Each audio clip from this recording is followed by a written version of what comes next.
Hello বন্ধুরা, তোমরা সবাই কেমন আছো? আশা করছি তোমরা সবাই খুব ভালো আছো আর আমিও খুব ভালো আছি। অনেকেই হয়তো জায়গাটা দেখে বুঝতে পারছো এটা কোথায়, আর যারা জানো না তারা পুরো ভিডিওটা দেখতে থাকো। তো এই বাড়িটা হচ্ছে বাংলার বিখ্যাত সাহিত্যিক, কথা সাহিত্যিক শরৎচন্দ্র চট্টোপাধ্যায়ের বাড়ি, যেটা আছে হাওড়া জেলার অন্তর্গত সামতাবেড়ে গ্রামে।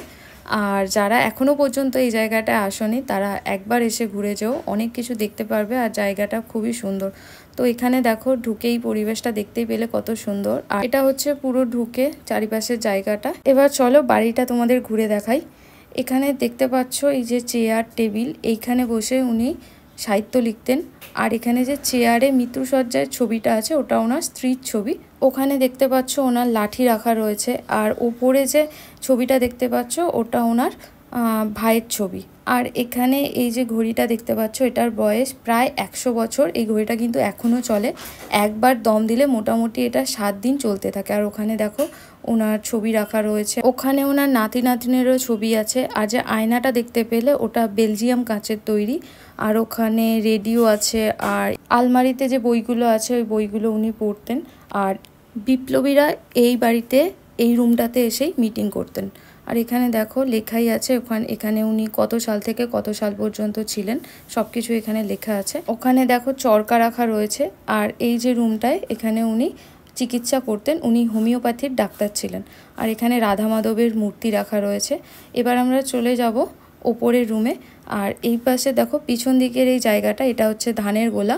আর যে টালির বাড়িটা ওটা হচ্ছে ঠাকুরঘর। আর 1978 সালের বন্যায় এখানে রান্নাঘর ছিল পাশে, ওটা ভেঙে যায়। এবার চলো দোতলায় যাওয়া যাক।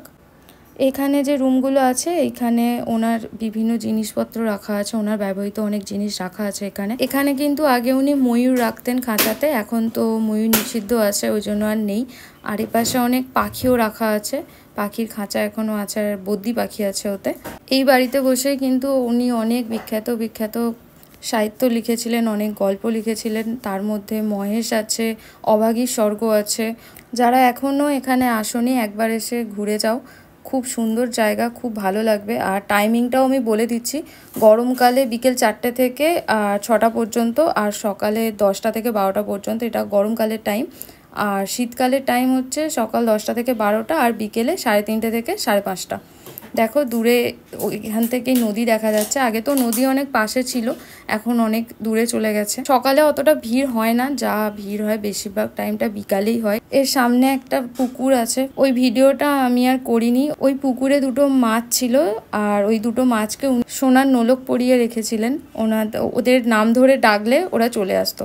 আর এখানে দেখো পাশেই রয়েছে পার্কিংয়ের ভালো জায়গা রয়েছে, তো এখানে গাড়ি পার্কিং করার কোনো অসুবিধাই হবে না। এবার দেখো এখানে রূপনারায়ণ নদীর সামনে প্রচুর খাবার দোকান আছে। বিকেলে টাইম কাটানোর জন্য খুব ভালো একটা জায়গা এটা। আগে অনেকবার এসেছি, এখন খুব একটা আসা হয় না। যারা হাওড়ার ওই দিক থেকে আসবে তো যে কোনো মেদিনীপুর, মেছেদা আর পাঁশকুড়া ট্রেন ধরে তোমরা দেউলটি স্টেশনে নেমে টোটো করে তোমরা এখানে আসতে পারো। হাওড়া থেকে ট্রেনে সময় লাগবে 1 ঘন্টা 40 মিনিটের মতো, আর টোটো ভাড়া নেয় বোধহয় 20 টাকা। তো ভিডিওটা আজকে আমি এখানে শেষ করছি। ভিডিওটা তোমাদের কেমন লাগলো অবশ্যই কমেন্ট করে জানিও। ভালো লাগলে লাইক কমেন্ট আর শেয়ার করে দিও। সবাই ভালো থেকো, সুস্থ থেকো, আর আরও খেতে থাকো। দেখা হচ্ছে তোমাদের সাথে নেক্সট ভিডিওতে। টাটা।